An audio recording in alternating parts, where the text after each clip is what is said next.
Let's talk about MFU.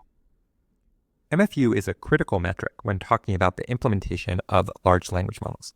It stands for Maximum Flops Utilization.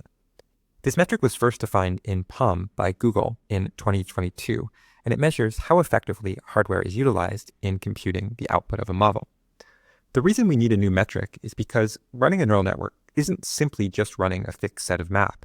There are many different decisions you can make, such as recomputation, that might actually make your system faster. If you just measure the amount of flops you use, you're not really measuring how effectively you're using these in practice. When we talk about this metric, it's important to understand that there is an optimal number of flops that's needed to run one pass of a neural network.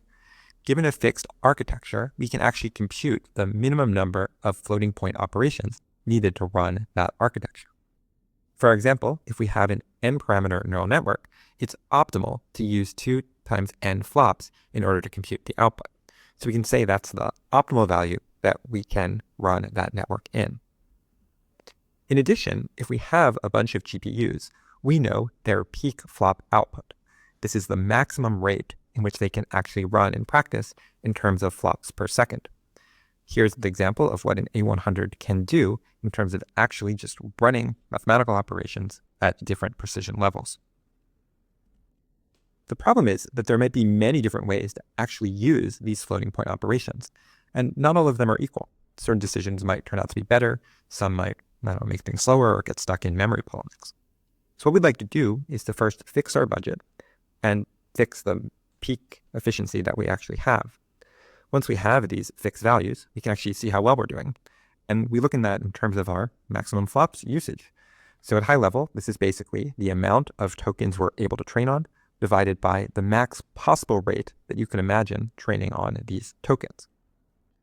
So more specifically, we should look at the units themselves.